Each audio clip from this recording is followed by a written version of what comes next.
let's begin. So in the introduction, we talked about the concepts of Yevomos, which are the concept of Yibum. Yibum is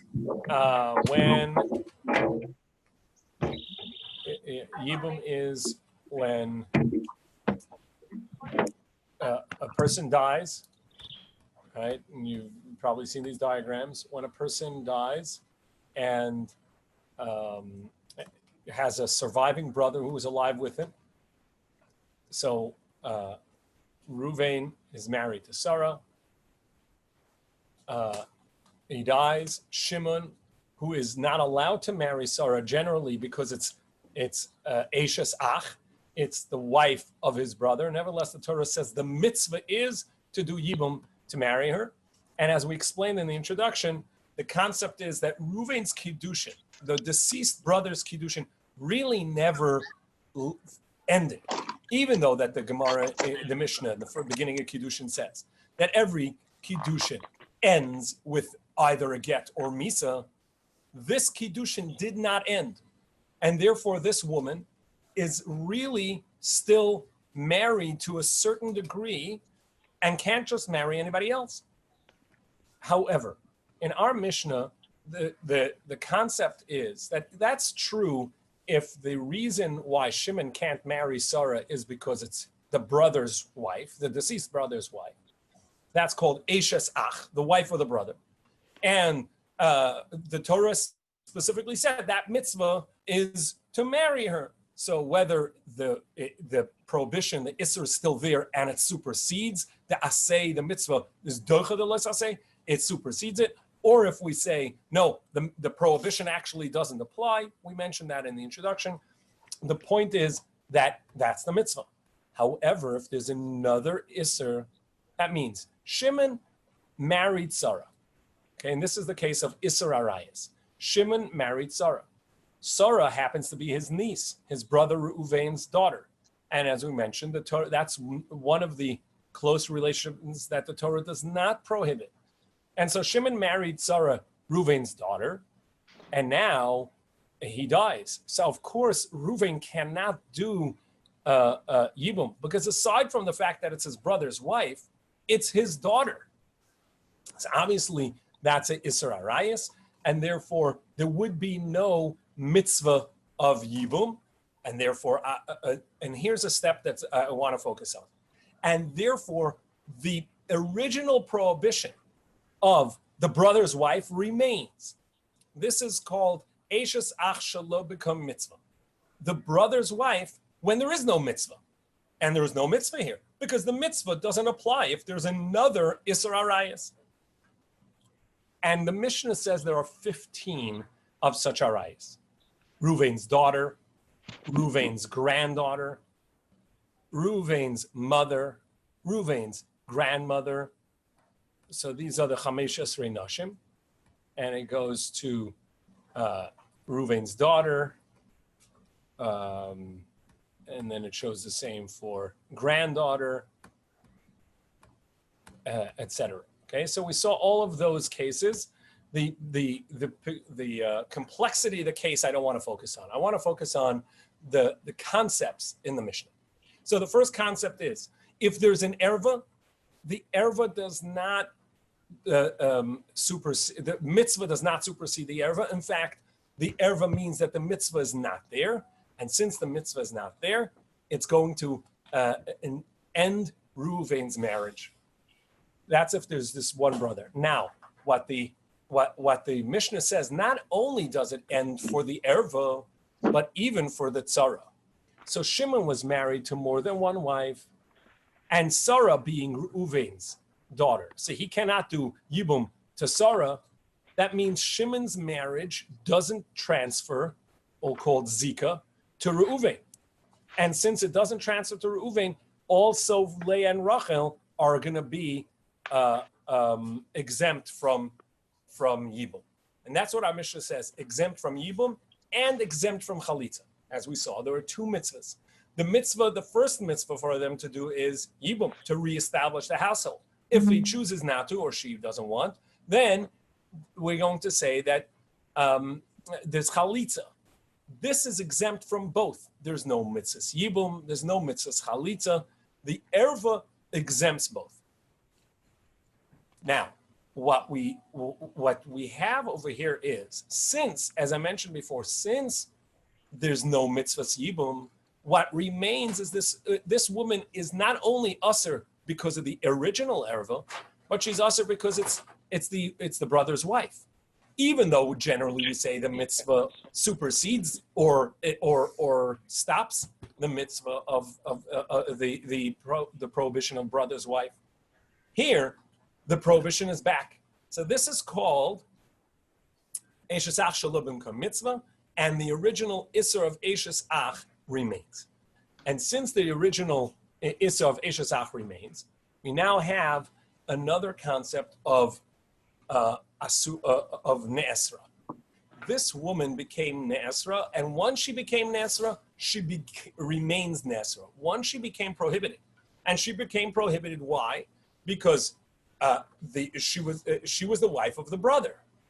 Even though generally we say Yibum ends that prohibition or supersedes the prohibition, but there's no mitzvah here. There's no mitzvah because she's an erva or whatever it is, and therefore, since it's Eishes Ach Shalubim Ka Mitzvah, that original Isser of the brother's wife is in place. It's Chai V'Kayim. I want to show you the Gemara that says this idea, and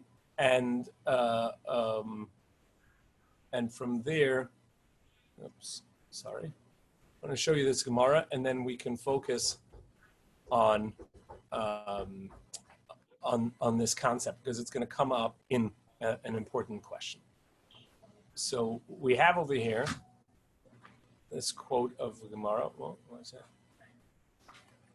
The Gemara.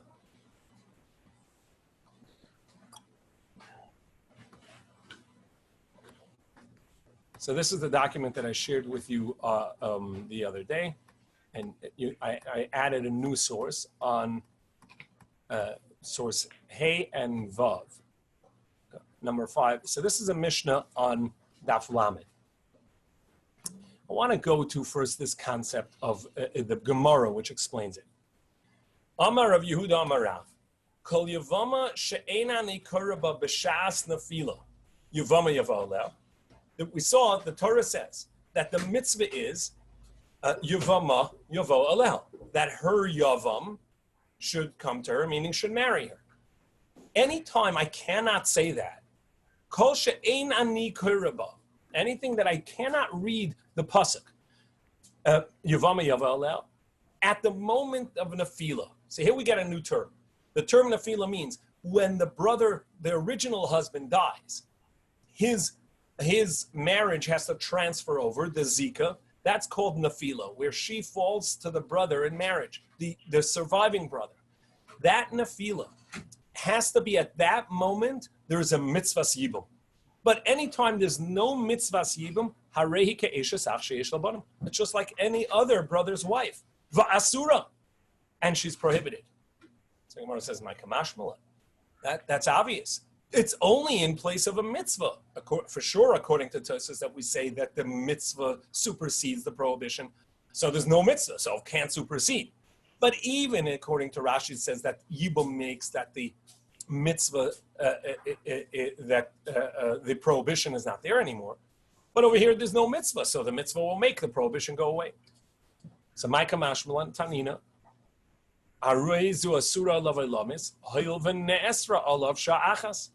And we learned it in this Mishnah, and that this Gemara is going on, that once she was prohibited for one moment, she's forever prohibited. And this is a relevant point. Nesra alav sha'achas, she remains prohibited. Going back, okay, so I want to focus on this idea. Is there any clarity on that? I don't want to go forward before we all understand that idea. I'm going to repeat it, okay? We have the mitzvahs yibum. Mitzvahs yibum means Reuven dies, his marriage passes over to Shimon, and now Shimon and his wife Sarah are zakukas. They are obligated to each other. However, if there's an isser, that means that marriage would be an erva. The Torah says they can't marry, other than the original isser of being the brother's wife. They can't marry for another reason. If they can't marry for another reason, so then there's no mitzvah. It's nasra alav, and since it's nasra alav, so nasra alav olamis. Once she's prohibited forever. On account of what? So the Gemara says, because it's like any other brother's wife, which is prohibited. So this brother's wife is also prohibited. Because if there's no mitzvah, the prohibition remains. Make sense? Are we clear on that? Yes. Matasio, Yeah. Can I say that in a different way to get it? Good? Charlie? Make any sense?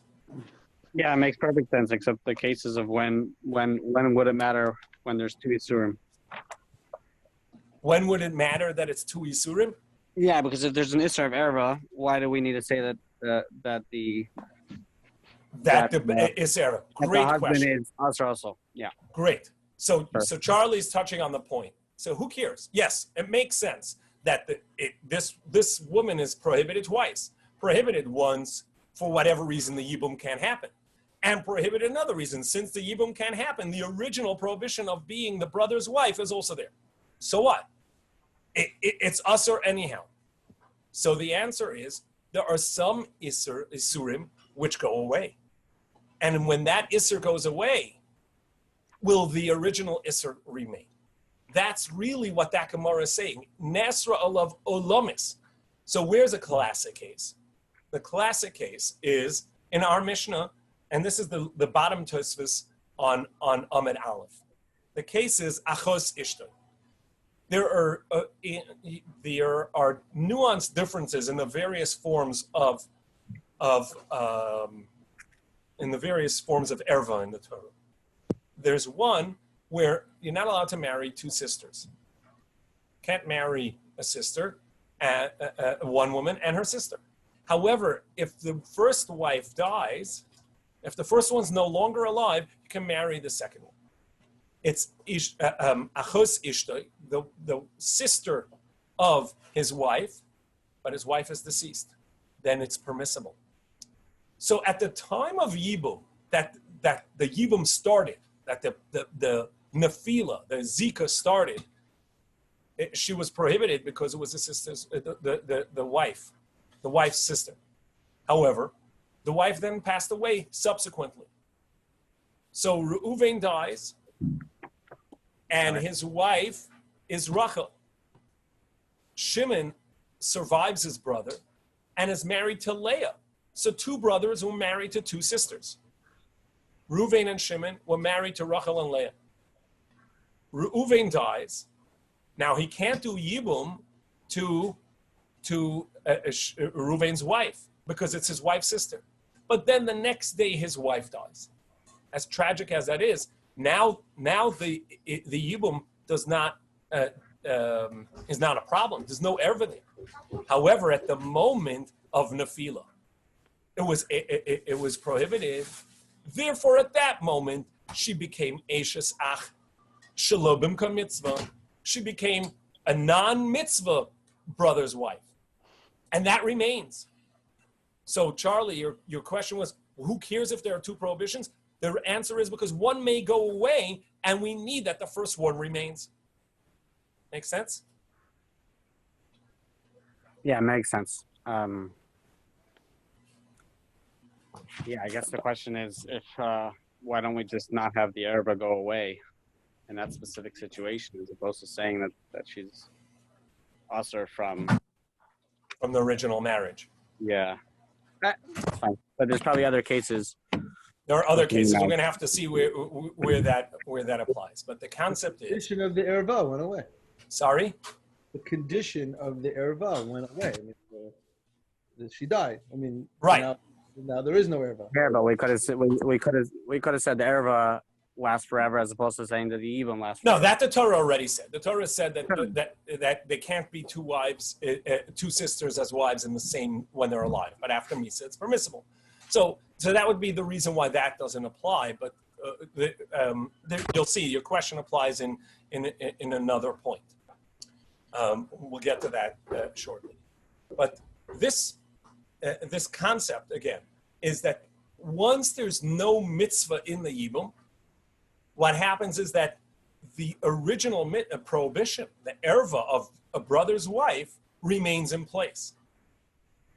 So now Tosfos asks, we have another case where the prohibition goes away. And it's not mentioned in the Mishnah. And in fact, it seems like it would actually work, that the yibum would work. And the question then is, why is it that even though that one isser goes away, we don't say the original, look, at the moment that the yibum could have happened, it wasn't allowed to happen, so therefore, it should not be allowed to happen. And the case is, if the woman is a nida at that point. Yibum happens, and she's a nida. She's tameh. She's asura. If she's asur, and the Torah puts it in the same parsha of arayis, so then we should have a prohibition of at the moment that the yibum could start, it wasn't allowed to start. And that's the case we saw. That was a statement in the Gemara, ne'esra.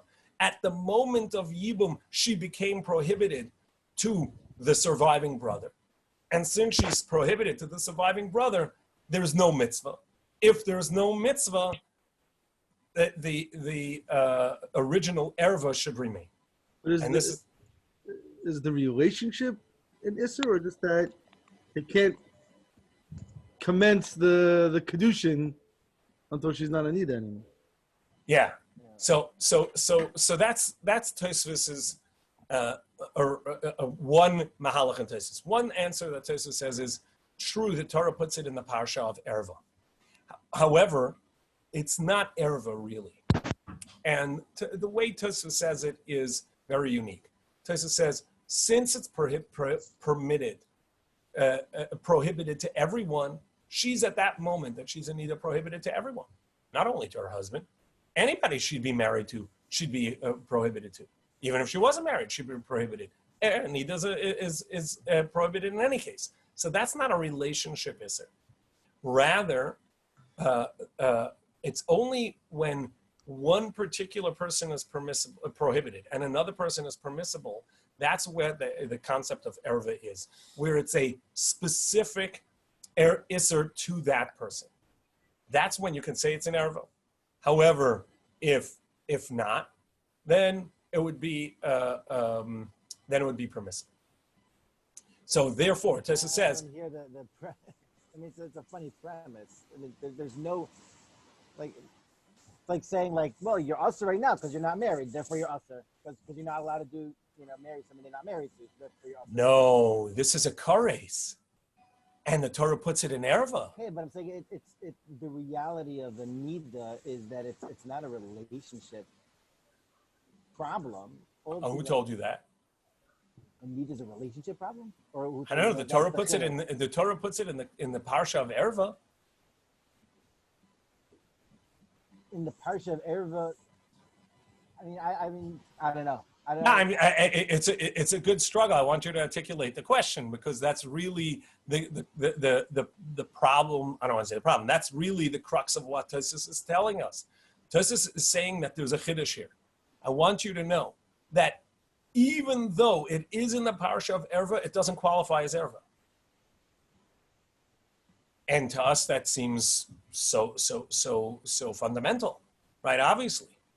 But Tosfos has to tell us that because Tosfos in the Torah, because the Torah does put it in the same parsha and puts it with the same prohibition, seems to tell us it's not a relationship thing, and this would be in the same concept of isser.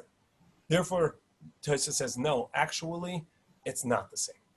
And Tosfos brings proof. Tosfos needs a proof to this. Without that, Tosfos would not be happy. What's Tosfos's proof? Tosfos says there's a Gemara in Pesachim that seems to indicate what happens if the Yavam, who's not allowed to do Yibum with an erva, consummated it, did Yibum. Of course it wouldn't work. It's an erva. It's prohibited. What happens if she's a nida and he consummated? They did do yibum. It works. Kedushin. Wait, but it's prohibited.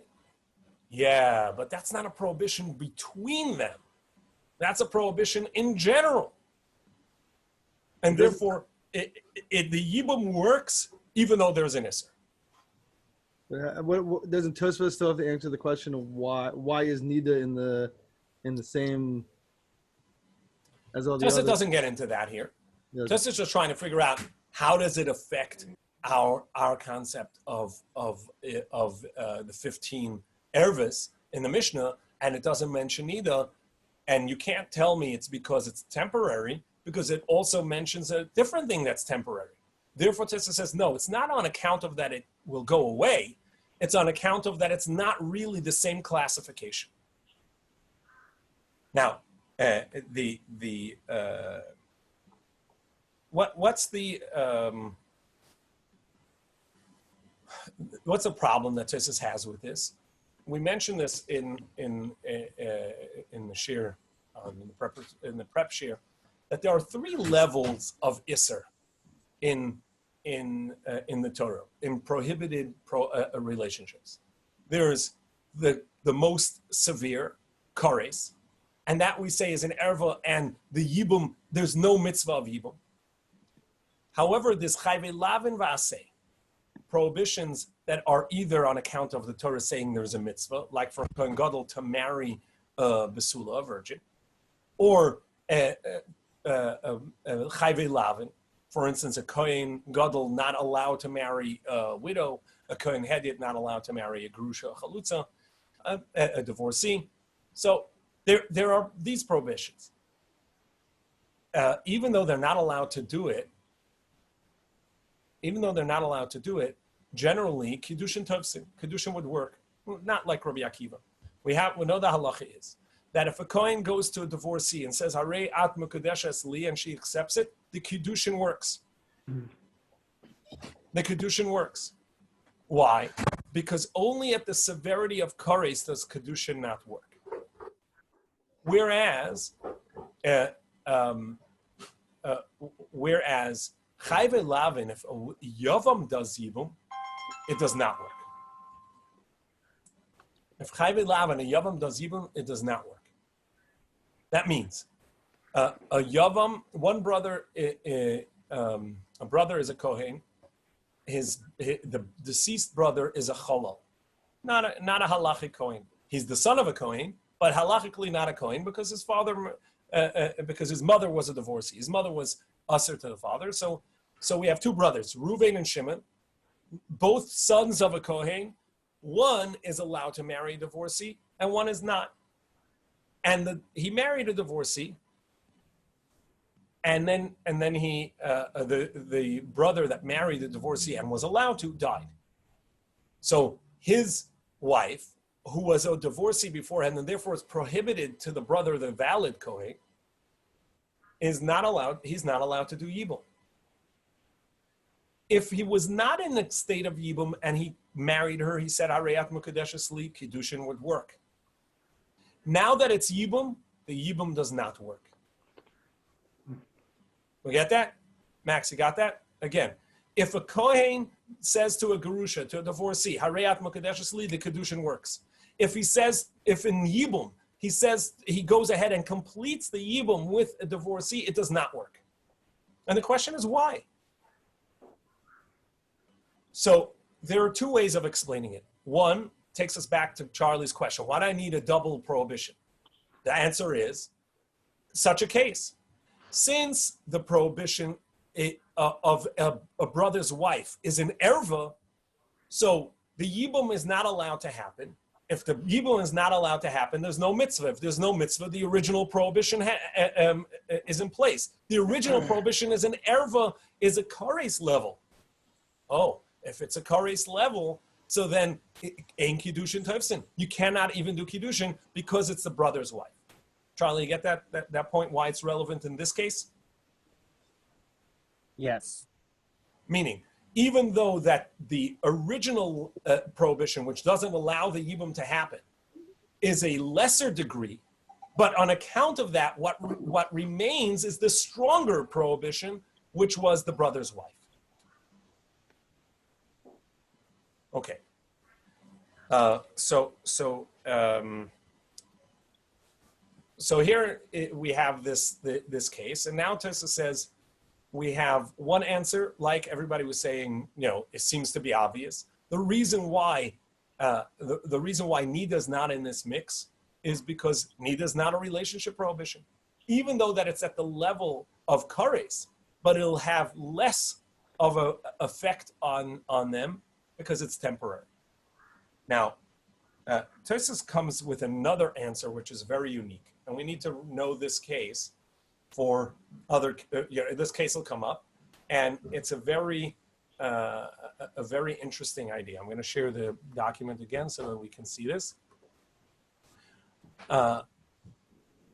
We have the case of that we just mentioned, where the two brothers married two sisters. Right?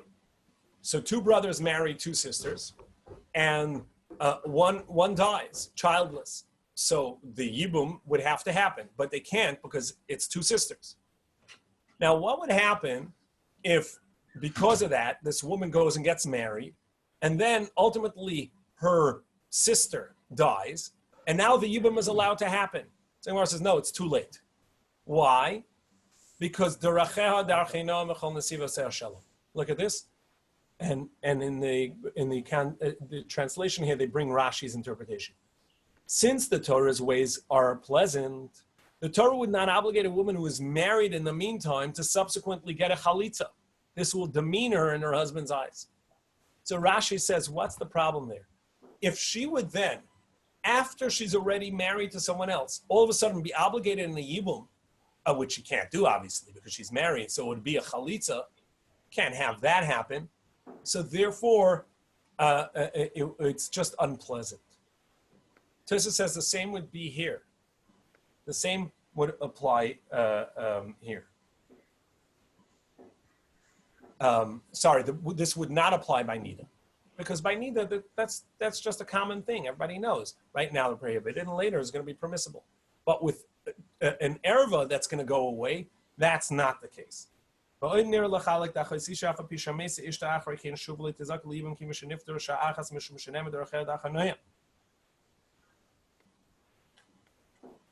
Tosfos is telling us a very interesting thing, that it can't be a trick situation where you're exempt of yibum and then it'll all of a sudden jump back into a case of yibum. Once you're exempt, the Torah must, by definition, mean that it'll remain exempt. So Tosfos is giving another explanation to this Gemara before. We had Nesra. The concept of why the Torah, why she's prohibited is once she was prohibited, that prohibition remains. The original prohibition remains. And then Tosfos says, but even if that were to go away, you can't be in the prohibition and then, be exempt of yibum and then revert back to you. That's not the Rachel Darchina. So again, I want to recap. What if she got married in the meantime, right? And then right, that's exactly that case of the Gemara, right? If she would have gotten married in the meantime. But the truth is, even if she hadn't gotten married in the meantime, we see that from another Gemara later, that even if she had not gotten married in the meantime, and I'll tell you even more. What happens if there were three brothers, two of which married sisters, but there's a third brother who married just someone else, and one of the brothers died? There's still two brothers remaining. One is not allowed to do yibum. The other is. We're still not going to say if this sister died, oh, now you can do yibum to both. No, once you're prohibited to one of the men in yibum, one of the brothers in yibum, that's it. You're done. That's the concept that we have to see here. The concept of that as soon as Nesra, this is in all of Yevomos, this is called Nesra. If for one moment, the crucial moment, the moment that the brother died and his Kiddushin needs to transfer, you are not available to receive that, you can't receive that woman's, her tsaras of any part of the marriages of the deceased brother cannot be received from then and forever. From then on and forever. It remains an Isser.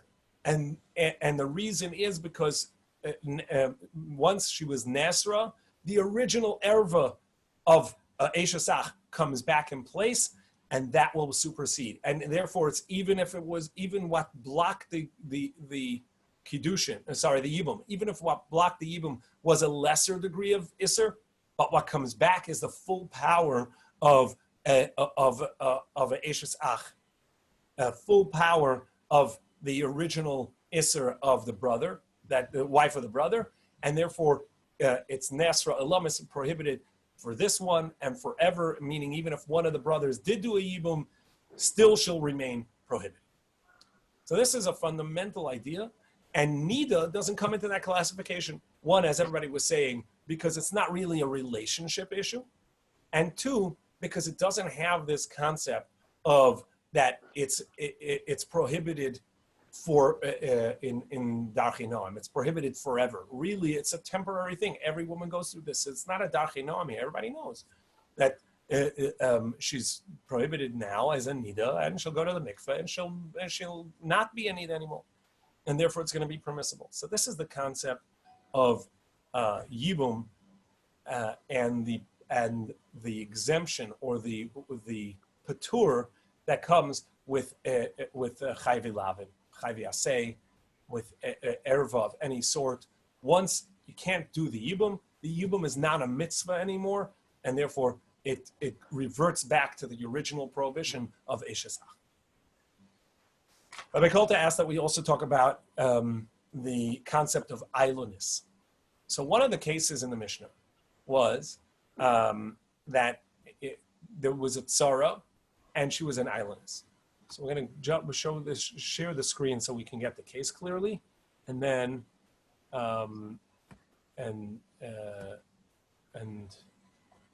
then we'll talk about the concept of what this kiddushin would be or wouldn't be. So let me just scroll down to there. So we had two brothers.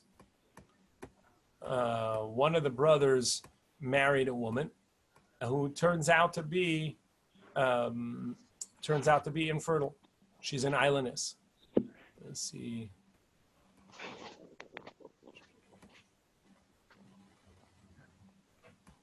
There's the case. After that. Oh, here we go. So we got two brothers, Reuven and Shimon.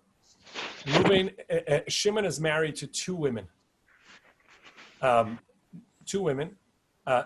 and Rivka. Sarah is Reuven's daughter. You can all see my cursor moving, so you can follow that? Yeah. Okay. So Shimon is married to Sarah and Rivka, Sarah being Reuven's daughter.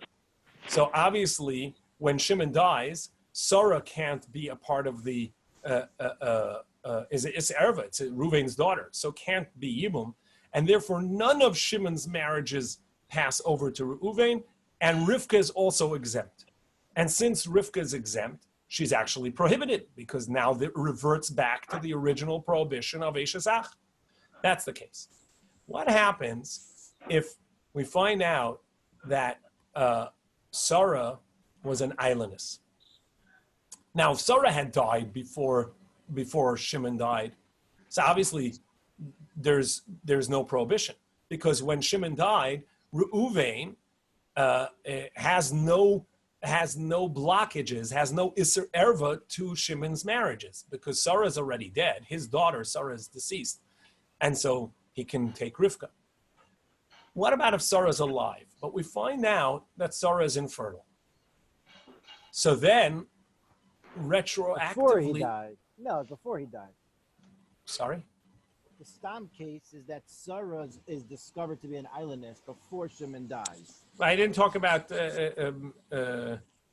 when it happened. I'm just saying, what happens if we find out that Sarah is an ailonis? That means Shimon was married to two women, and one of those women is an ailonis. Sarah. That means Reuven's erva that's blocking him from doing Yibum actually is not even married to Shimon. Why is she not married to Shimon? So Rashi says, Nimtzeis Eilonis, if we find that she's an Eilonis, Shemekha Mekachtos, therefore the Kiddushin is retroactively not a good Kiddushin. It's a Mekachtos. It was a unfair deal. The term is usually used in monetary law, in business, in commerce. You bought something and it turns out to be damaged or turns out to be a different item. The sale is null and void retroactively. So over here too, nimtzeis eilonis mekha mekachtonis. If you find that she was an eilonis, retroactively the mekach is invalid. The deal, the contract is invalid. And therefore she is not really Shimon's wife. And as such, Rivka is the sole and only wife of Shimon. And therefore, Rivka and Reuven can do Yibum. That's the case of Eilonis. So Rabbi Coulter brought up a point and said, wait, when did this happen? When did they discover that this woman was an Eilonis? So the simple reading of Rashi is that this happened after the Kiddushin. Nimtzeis. It is found. Not that matzah, he found. Not that the husband found, but it is found. That means after the deceased husband dies, thinking he had two wives, we find out that this woman actually is an Eilonis, infertile, can never become fertile, and as such, it's a mekachto. So actually, in truth, the Gemara has two different reasons for this concept. So when we say that Rashi chose one, but actually there's two different reasons in the Gemara. The Gemara later on in Daf Yud Beis says like this. Rav Asi says the reason is because it's a mekachtos, because retroactively he would never have wanted to get married in such a circumstance, and therefore the Kiddushin is retroactively null and void. However, Rava says it's a different reason. Rava says even if he knew that she's an Eilonis, and even if he accepted her after that, he said, you know what, I love you anyhow. I didn't know this, and maybe I would not have gotten married to you had I known, but I'm willing to accept it. And he knew before he passed away and says, I accept it. Nevertheless, it's not going to count. And the reason is, even though that she's not an erva, but she cannot do yibum. We saw in the mitzvah of yibum is lahakim la'achiv shein. The reason for yibum is to establish the brother's household. This woman cannot establish the brother's household. So even though if the Kiddushin was valid, but she's not a part of this mitzvah. Why is she not a part of the mitzvah? Because she cannot fulfill the mitzvah. The mitzvah is to reestablish the household. She cannot do that. And since she cannot do that, she's not a part of the mitzvah. So going back to the two wives, that nafkamina would be very clear if you would say there's a mitzias where somebody would be mochel, so then according to that first shita, you're mochel, so then she would offer her erva because it's not a mekachos. Biologically, she never developed. That's right. So we have like this. We have Sarah, even if she is alive and found to be an Eilonis in the lifetime of Shimon, and Shimon says, I love you, I'm keeping you, it's fine, right? Nevertheless, Reuven has no obligation of Yibum with Sarah because she can't fulfill the mitzvah anyhow. She cannot fulfill the purpose of the mitzvah of reestablishing Shimon's deceased and giving him descendants. So she's not a part of the mitzvah, and therefore the transfer of Shimon's marriage to Reuven is only a transfer from Rivka. Therefore, Reuven is allowed to do it. Now, the nafkamina, what difference does it make to us, is, as Rabbi Coulter was saying, if we can somehow establish that he would be willing to accept her. Maybe he didn't find out in his lifetime, but he would have accepted her. Maybe he made a statement to that effect, or whatever it may be. It would still be, according to Rava, an exemption. And the halacha seems to be like Rava. So they ask a question: why did Rashi not bring Rava? Why did Rashi bring one version of the Gemara? So some of us say the reason Rashi brought one version of the Gemara is because actually that one version is what's more the text of the Mishnah. According to Rava, the text of the Mishnah should read, Nimtza, he found that she was an islandess. The wording of the Mishnah is Nimtses. It's in the reflexive. It was found. It was found seems after he passed away. So that's what they say. That's why Rashi went with this. But my Rebbe Baruch Finkel, he said that no, he thinks that even Rava agrees to the concept that if he had not known in his lifetime that it would be a mekach tos, we have to assume he married her with the intent of building a family with her. He couldn't, and it turns out that she not only is infertile, but as somebody posted on the WhatsApp, the Daf Hashavua WhatsApp chat this morning, that she doesn't even develop into puberty. She doesn't develop into a mature woman, and therefore that would retroactively be a mekach tos. So I want to get into halacha mekach tos and into Tosfos, because Tosfos brings an opinion from Rabbi Avram, who says, let me finish the answer that my Rebbe said about there. So therefore Rashi said, you know what, the truth is the answer of mekach tos applies to both opinions. Rav is only saying that even if he had known, it still wouldn't have yibum. But the truth is that if he didn't know, and it's a mekach tos, and it's a retroactively invalid kiddushin, so then everybody agrees that's not going to be valid. Rav is only adding and saying, even if he knew, and even if he accepted it, he'd also say that the yibum doesn't apply. But Rav is not disagreeing with Rav Asi that, of course, if he didn't know, and they found out later that retroactively it's not a good kiddushin. Since Rava agrees to that, also Rashi said one explanation that goes according to both, which is very nice. Beautiful. But I want to talk about this concept of mekach tos a little bit and see the uniqueness in the machlokas here in the Rishon. Tosas brings in the name of Rabbi Avram of Bergavila. I don't know where that is. Bergavile, I don't know what that is. So, in the name of Rabbi Avram, who says that in truth we're talking about something that he found out in his lifetime. Shimon found out that his wife was an islandess, and he didn't want the marriage. But nevertheless, there should be. I would have thought there was a need for yibum or chalitza. Why? Because maybe had he known that he wasn't going to live long anyhow, he wouldn't have cared. And it turns out that he died anyhow, childless.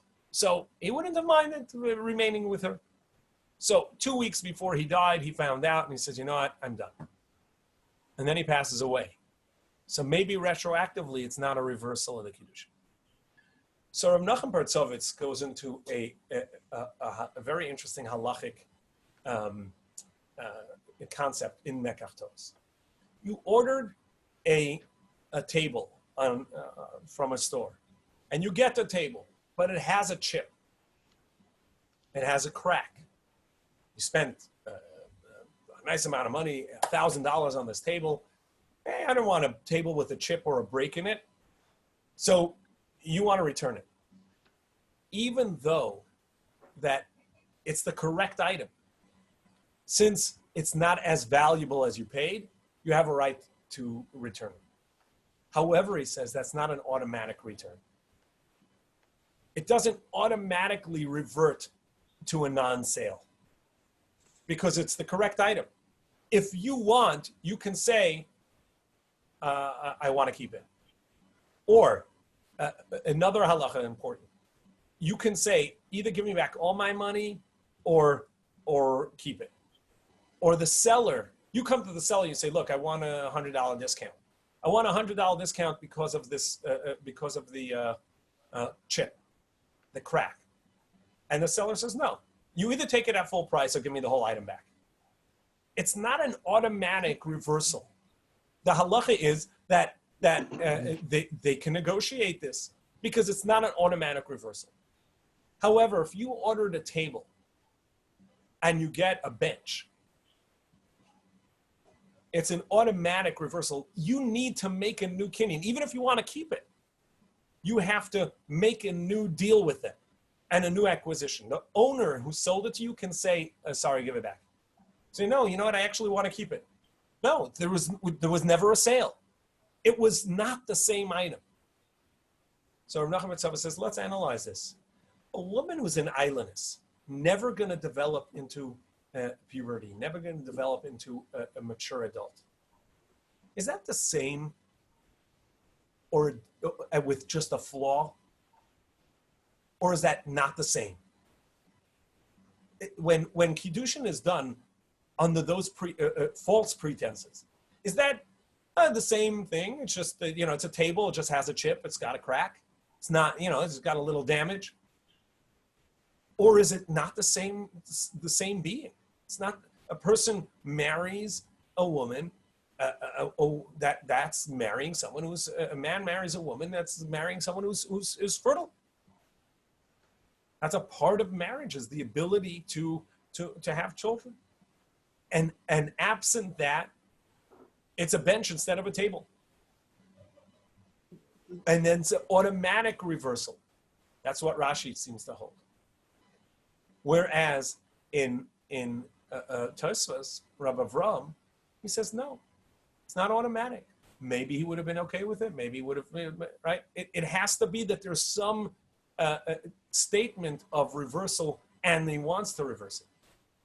So this is a conceptual chiluk. To say it's a whole different thing. I mean, it's a mum. It's a mum like she could have, a mole or That's you're saying like Rabbi Avram, and Rashi says it's an automatic mekachtos. Automatic mekachtos means that Rashi holds it's not just a mum. A mum, right? It would not be at the end says the lashon of like there's right ain't island ain't shum adam ain't mocha, like there is nobody who will be mocha. Right, but there you're going into what do we assume he would do. But Tosa still thinks you need to have the rejection from the person, but we can assume he made the rejection. That's what Tosa says. Rashi's not saying we assume there's a rejection. Rashi seems to say, I don't need his rejection. It's an automatic. Right. No, so if he had known that she was an islandess before about this. He's not allowed to marry her? No. He's allowed to, for sure he's allowed to. But more than that, Lefi what Rashi's saying, I think I mentioned this to you, Tovia, is according to that, so let's say he is Moichel, he probably has to get remarried. Correct. According to Rashi, if he says, you know what, I now found out you're an islandess, I still love you, I want to marry you. Not I want to stay married to you. It never was. Now I want to marry. Yeah, I want to marry you. Initially, I didn't know. It's an automatic reversal. It's an automatic reversal. It's not. It's so if he wants to false stay with her, he needs to do. That's what it would seem according to Rashi. Well, the concept of islandess is different than an infertile woman. It's different than an infertile woman. It's not just someone who happens to have not inability to have children. That's like a blemish. This is someone who never develops into a mature adult. Never develops physically into an adult. That is that's a mum. That's not just a mum. That's a different being. Can you say how you see that from Rashi and Tosfos? Sure. It's the simple reading of Rashi and the Gemara, really. If you go to Daf Yud Beis also in Rashi and Mekachtos, that the reason it's a mekachtos is because it's not the same person. So that's what the islandness is. Rashi says that the islandness is just not the same person, but it has to be that way according to Rashi's all. Rashi says the reason is because we assume a mekachtos. Now, why do you assume that? Now, you're actually allowing someone to make a yibum in place of erva. It must be that the marriage is not there. You can't make an assume. If you would have said, look, so they do chalitza, or if there's a suffix, fine.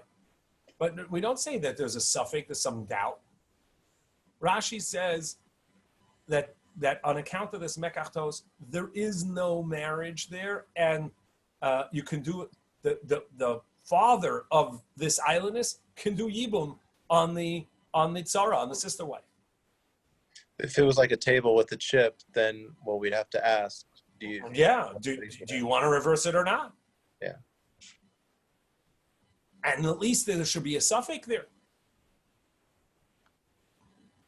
So getting back to the idea of the shas nefila. So if you find out posthumously that this lady's an islandess, we're going to say limma freya b'shas misa, when what you thought was in a zakuk, l'maisa is zakuk. That's right. At the moment of nefila, at the moment that Shimon's marriage ended and needs to transfer to Reuven, his daughter is not even married. We only find that out later. But retroactively, we find out that at the moment that Shimon died, Reuven's daughter was not even a married woman. Is there a backstop? No, it's not going to be there. No. So this is the a couple of concepts. I just want to talk about the Masechta of Yevomos is full of concepts, halachic concepts, very deep halachic concepts. Not an easy Masechta at all, but it is one of the most delightful in deep concepts that they learn in yeshivas. It is full of intricacies. We're just scratching the surface, but I want us to try and get some of the principal ideas of at the moment of nefila, meaning at the moment of someone that the childless brother dies and his marriage transfers over in Zika to the yevamot. These concepts and the obligation at that point or the exemption at that point, and what that will do to the status of the yevamos. All the things that we talked about today, these are principal ideas. They're not easy. We'll go through them many times, and hopefully we'll be able to absorb them and learn these concepts. Nesra is a concept that at the moment of Zika, of Nefila, the moment that the deceased brother died and needs to transfer his marriage over, at that moment, she is prohibited to the Yavam and therefore remains prohibited because the original prohibition remains. These concepts are going to come up over and over again. They're going to define the Masechta for us. I'd love to review them. If anybody needs any review of the concepts, please reach out to me. I want to make sure that as we go along in this Masechta, we can pick up these concepts, learn the depths of how the Chachamim view interactions, view the relationships, and we can learn a lot of the loveness, the really geschmack depth of this Masechta.